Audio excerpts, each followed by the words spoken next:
Welcome to episode 6. I actually completed this stage many weeks ago, but I've been really held up in producing this video. Anyways, this video is the second part of the engine breakdown. The final goal is to remove the crankshaft and strip the engine ready for cleaning before the rebuild. It's been a long time since episode 4, so here's a quick flyover of where we got to on the breakdown.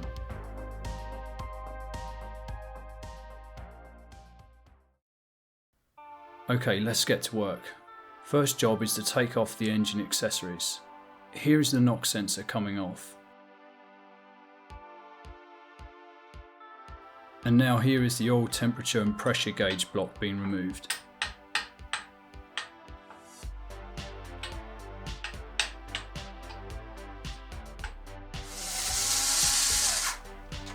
Whoops.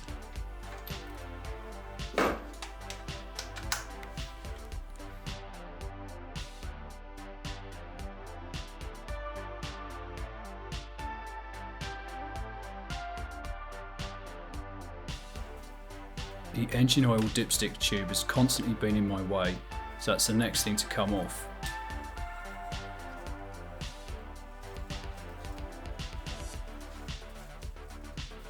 It seems to spin forever, but eventually it comes free.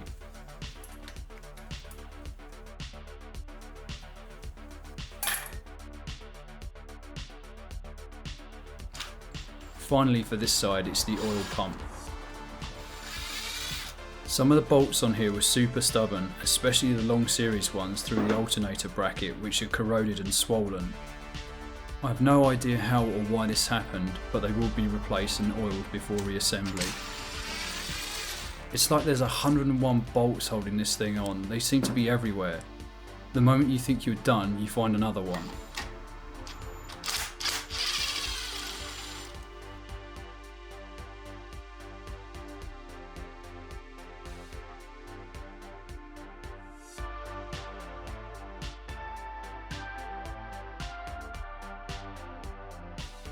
Here's an example of the corroded bolt I was talking about. Yeah, that's a bit manky, that one. With all the bolts removed, it felt as if there was something else stopping the pump from coming loose. It turns out it just needed the right persuasion to break the gasket. This is the method I resorted to in the end. The hammer blows are actually quite gentle.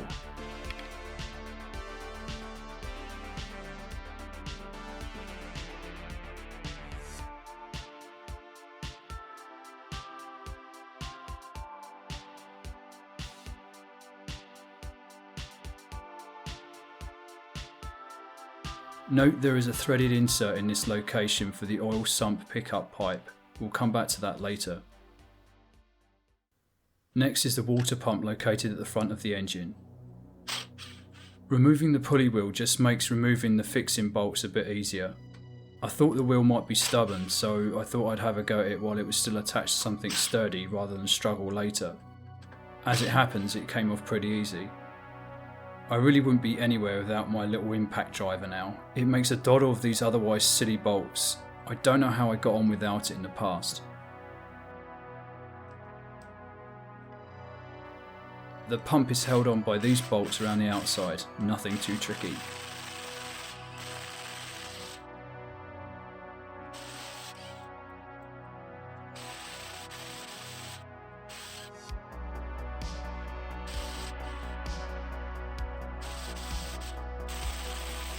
Here's the last one.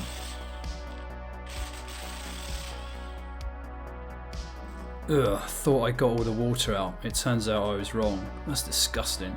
Let's see that again from a different angle. Yes, the engine has sat for a long while, and so it was always going to be manky inside of here. Don't worry, everything on this engine is going to be reconditioned or brand new.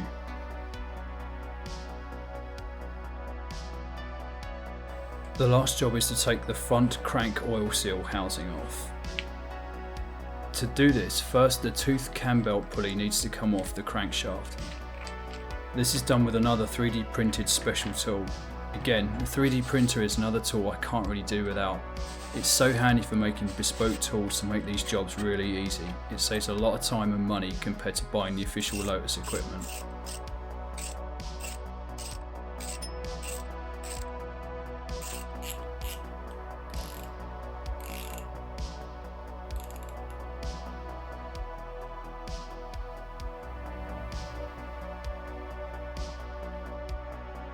Now the oil seal housing can come off, a very easy job. You really want to take care of this part and don't damage the belt timing marker bracket on the side. Breaking this off could mean a bit of a problem replacing it.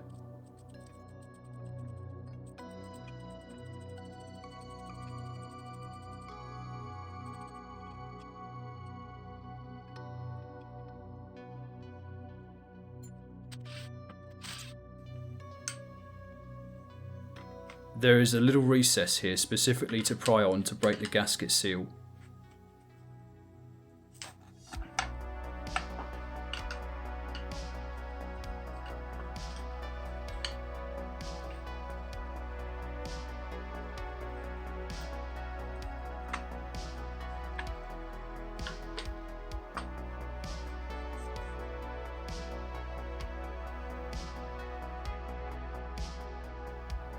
Before taking the sump off, I thought I'd best drain as much of the oil out as possible by turning the engine on the stand. Note the keep tabs holding the liners in place. Again, these are 3D printed. This keeps the liners from falling out. They shouldn't do with the pistons in place, but you can work them loose if you have to turn the crank, which you will have to do, more on that later. Predictably, the oil went everywhere, but the huge cement mixing pad I placed underneath caught most of it.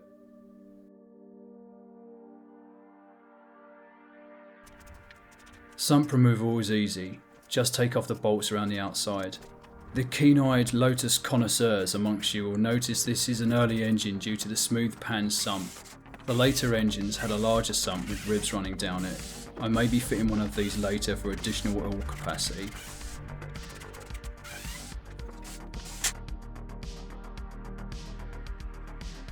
A gentle tap on the front and the sump comes off to expose the crankshaft and main bearing housing. Oops, doesn't sound good. That noise was the oil pickup strainer falling apart, something I'll have to investigate later.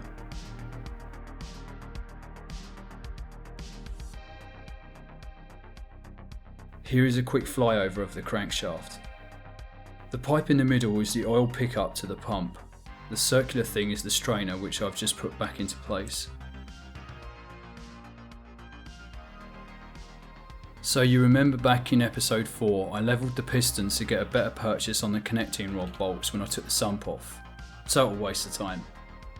You can see here that the slanted angle of the engine means that the crank needs to be rotated to access the connecting rod bolts anyways. This is where those liner clamps come in handy. By cranking the engine you can easily push a liner out of its seat, jam it up with a piston or eject it onto the floor. You cannot get these alloy liners any longer, try saying that 3 times fast. You can only get cast iron ones, so if you don't want to replace them, take care. Yes, I did get a bit carried away cranking the engine, and yes, I did oil the bores before doing so. A quick assessment on these connector rod bolts, and there was no way I was going to undo these after removing the main bearing housing. So much torque is needed to undo them that you could easily unseat the crankshaft out of the block if you took the main bearing housing off, and there was no way I was going to let that happen. I'm not sure if I didn't have my Weetabix that morning, but these were very, very tight. I really had trouble keeping the engine and the stand in place. I was too preoccupied not to launch myself across the room to see if Jack was laughing or not, but I expect he probably was. Even so, thanks for Jack for doing some of the extra footage on this shoot. All the connecting rod bolts were slackened by about a quarter of a turn to take the tension off of them. This makes them easier to remove later.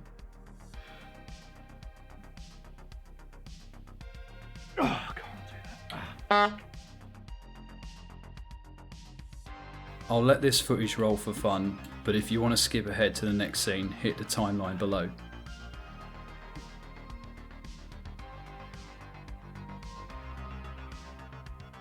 No, that's tight.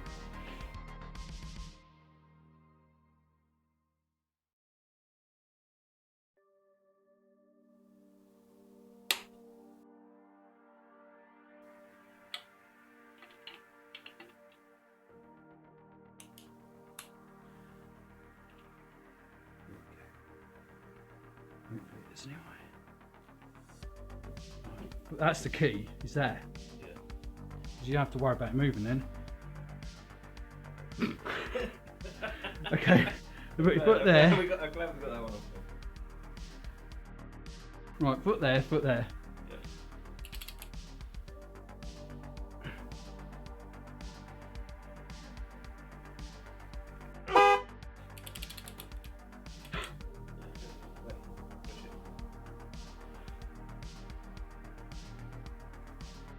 I can't do that one.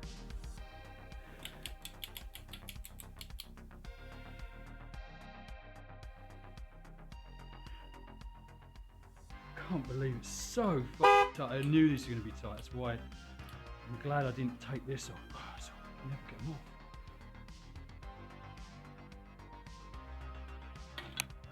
Don't want you to,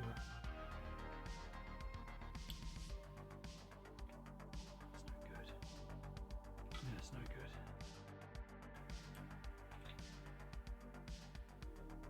So I want to catch it. Ah, there might be a good place. Yes, I could have absolutely removed the oil pickup pipe first to make my life easier, but I was just too focused at the time. Oh, I've got a long boy.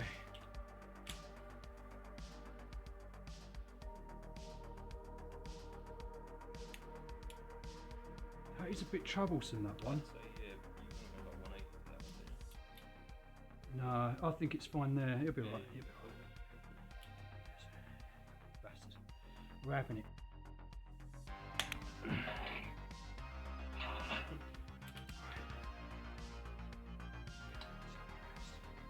Take that, I think.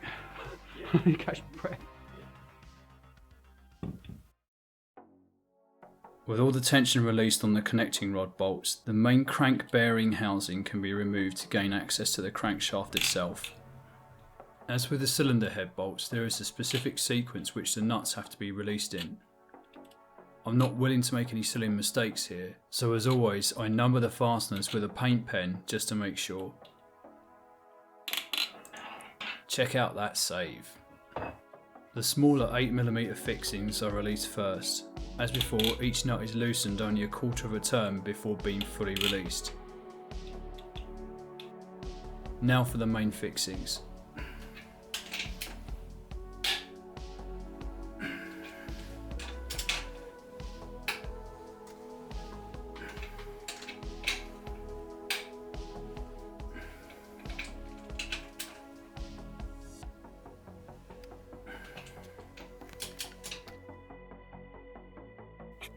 Up until now I've been ignoring the elephant in the room, which is the oil pickup pipe. Remember, when the oil pump was taken off, there was a large hex nut that needed removing.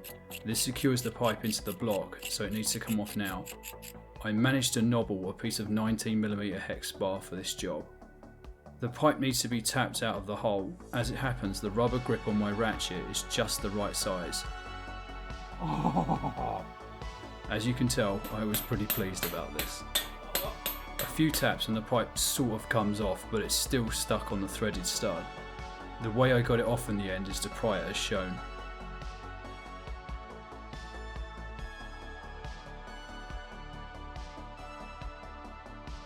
A gentle tap on the side and the main bearing housing comes off quite easily.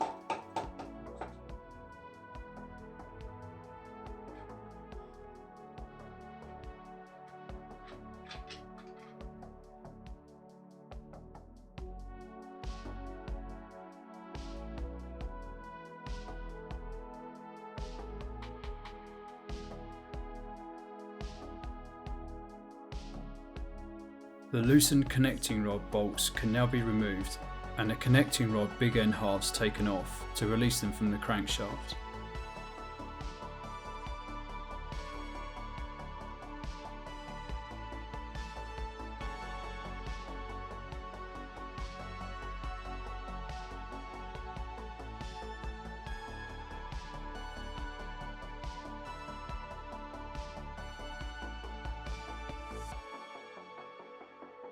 The big end halves are dowelled and sometimes they need a little persuasion to come off.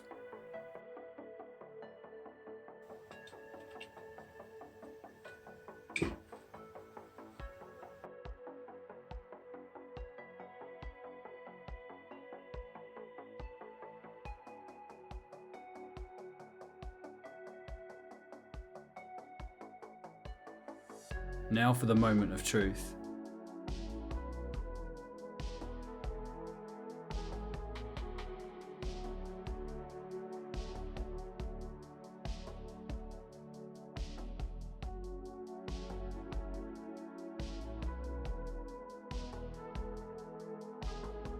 I'm replacing a lot of the internals, but if I was keeping these parts, it would be imperative to maintain the ordering for this setup and remember what goes where and in which orientation.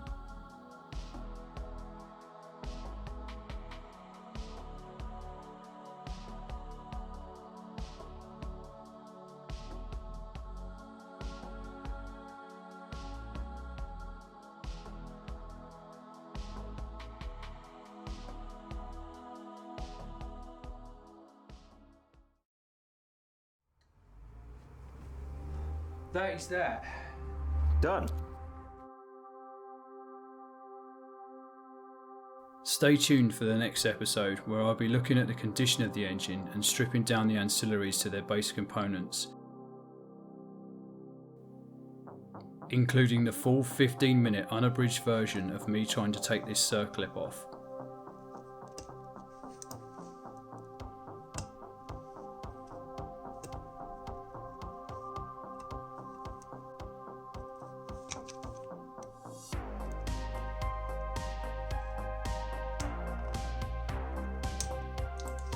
As always, thank you for watching.